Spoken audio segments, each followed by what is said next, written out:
Hello and welcome to a really quick Atypical Philosopher video with myself, Jonathan M.S. Pierce. I just want to have a little think about, again, the Ukraine war. This is another Ukraine war muse or musing.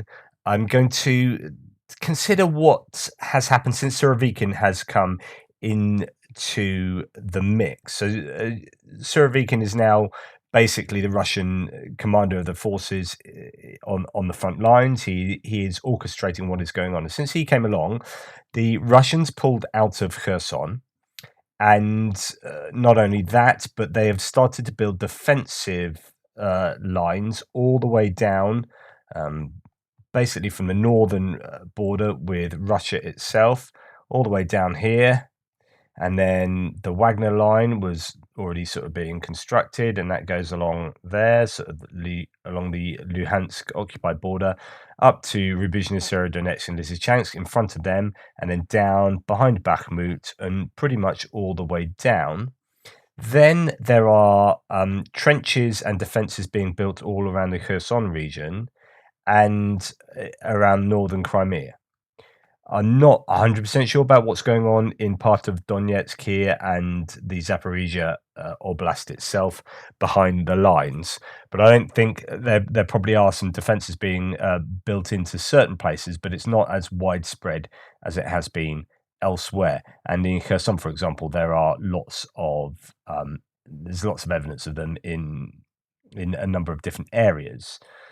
These include the full-on tank trench, sort of to trap or stop tanks getting across them. They are wider trenches, minefields in front, and then dragon's teeth to again stop vehicles. Then lines of human sort of trenches for humans, for soldiers, and then behind that revetments dug in.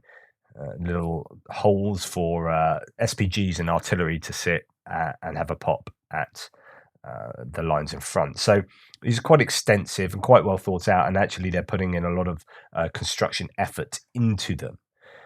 What this means is that you're getting an element of Russia being prepared and there being some kind of strategy behind what they're doing. So what happened originally in the war is that you had these sorts of really quick attacks that were all completely dependent upon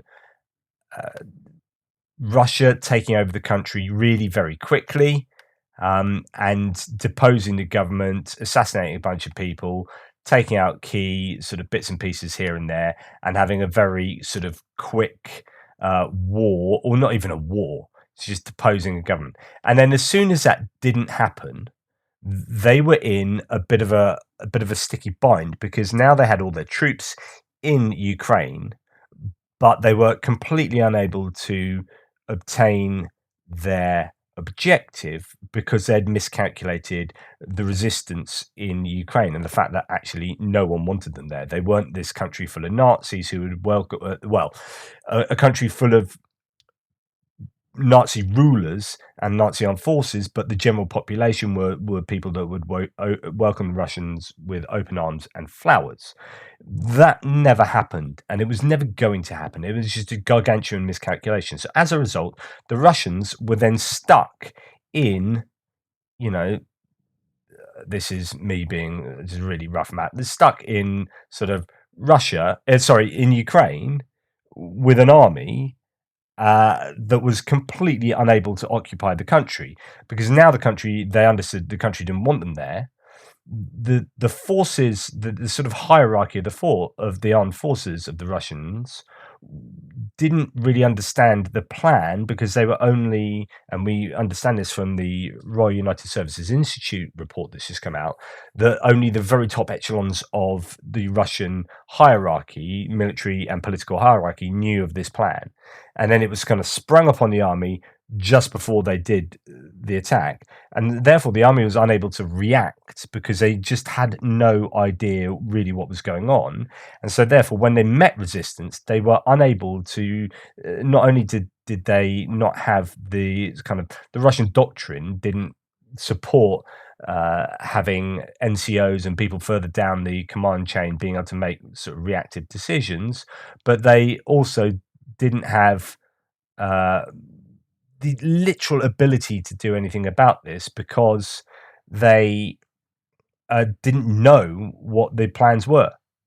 And not knowing what the plans were meant they were pretty much stuck and it all went wrong, right?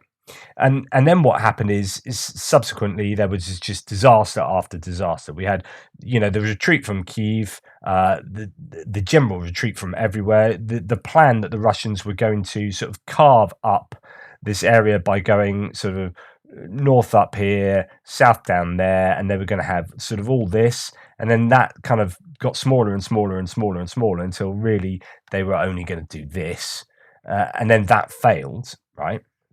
And then they lost the all their territory, east of Kharkiv because of the lightning counteroffensive, and then they lost Kherson. So Surovikin came in just when they were stuck in Kherson. They'd committed a whole load of troops there because Ukraine had been saying, we're going to attack Kherson. There's going to be this huge front in Kherson. Oh, look at us. We're going to have a massive battle in Kherson. And then the Russians all sort of, all right, they took loads of troops. They whacked them in Kherson. And then the Ukrainians completely took out the bridges and they cut the supplies so that these Russians were then stuck in that area. Okay, well, you know all this. I'm just sort of re-going over it. So you had this area where you had the Russians were stuck. Right. Then Surovikin came in. Now, here's a guy that kind of knows what he's doing. He is competent in a way that none of the leaders beforehand seemed to be. And he said, right, first thing is we need to get our troops out of there. These are good troops and there's a whole load of equipment there. And if we lose that, it's game over. We're on hiding to nothing. So number one is we have to get the troops out there. And he did an operation withdrawal, which the Ukrainians allowed them to do because they didn't want to lose their own troops. So what happened is the Russians pulled out of Kherson, and they did it exceptionally successfully. And those troops were then allowed to resupply other areas, all up and down the fronts. That has allowed a stabilization of the front, or helped with that. And then these troops were then, or prior to, during, and after, are being supported by mobilized troops then coming into the front in quite significant numbers. And what this has meant is that the front line now is somewhat stable for the Russians. Not only that, but they have then built their defenses behind this front so that they have defensive, entrenchments all the way around most of their front line, give or take. This then puts them in a fairly decent position. The Russians are now not looking like any place along this front line will suddenly crumble and there would be just a caving in of everything.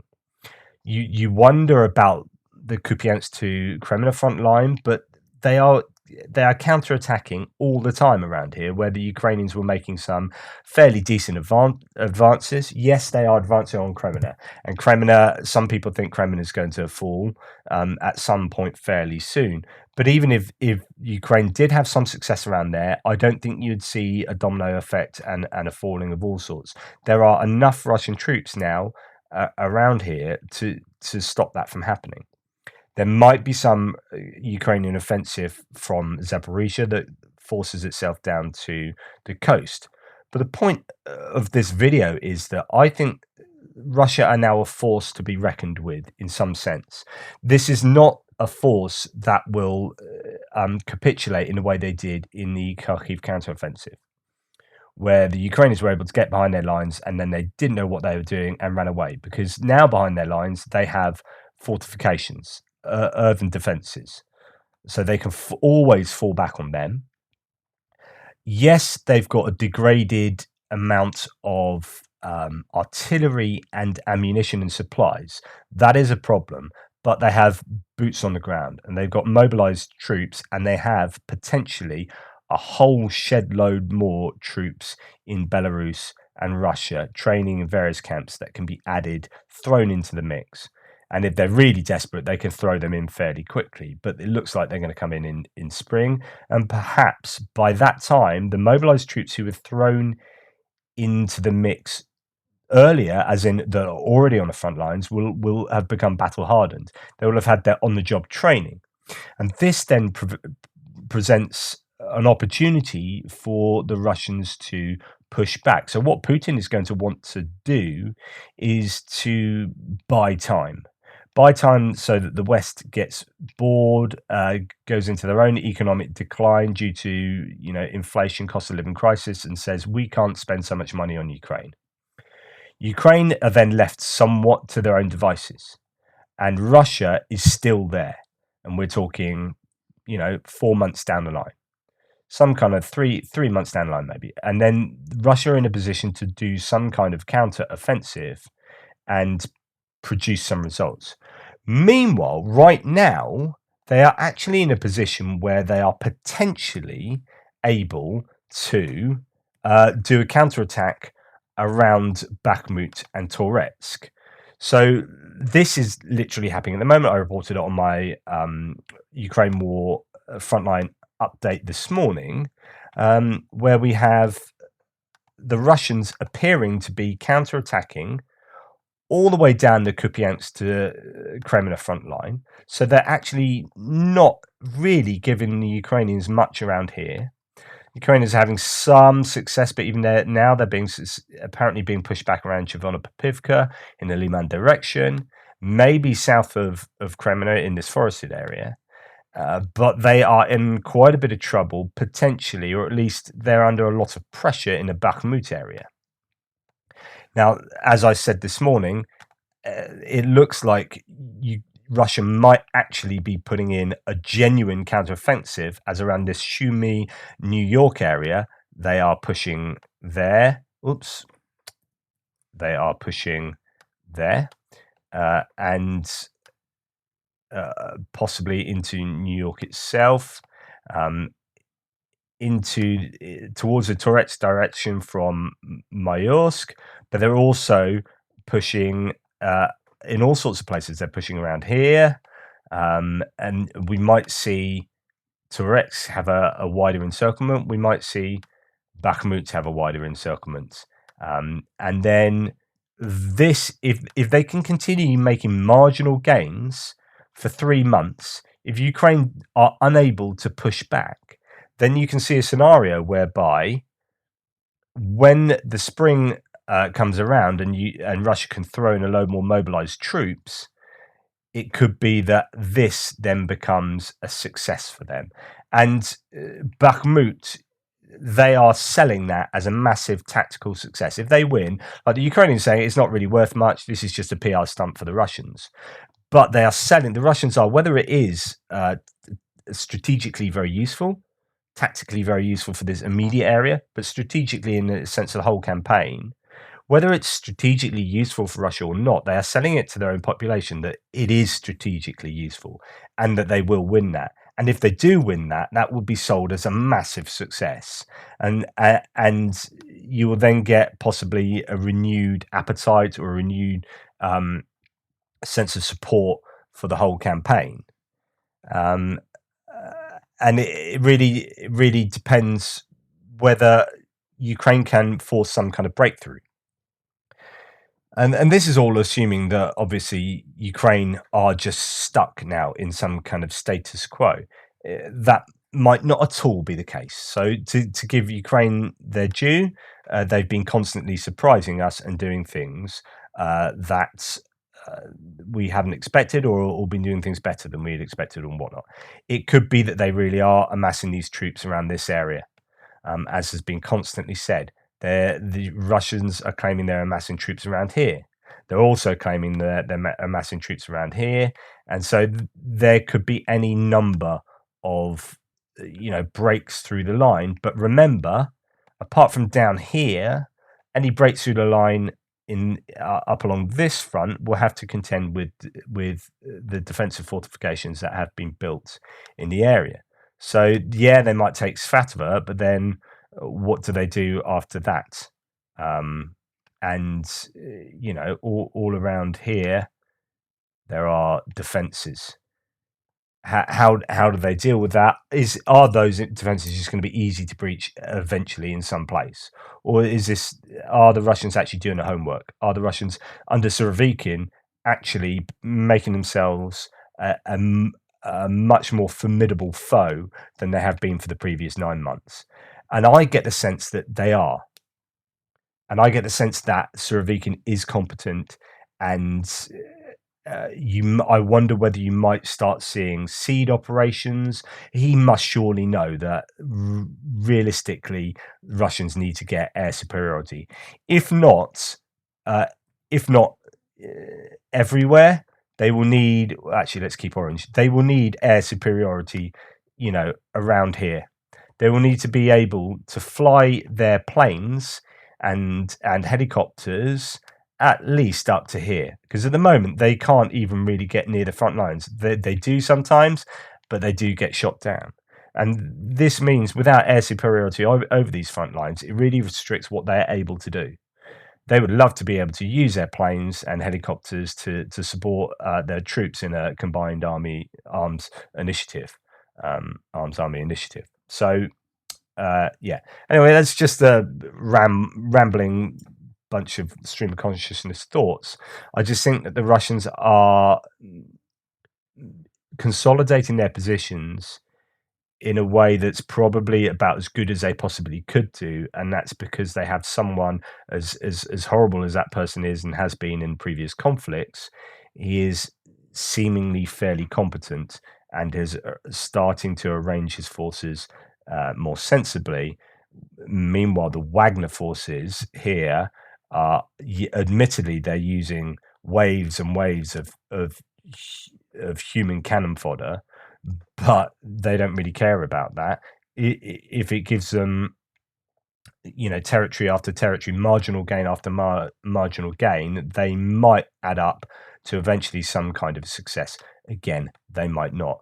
I'm being cautious and well, if not pessimistic here, because I'm not really talking about what the Ukrainians might do to counter this at all.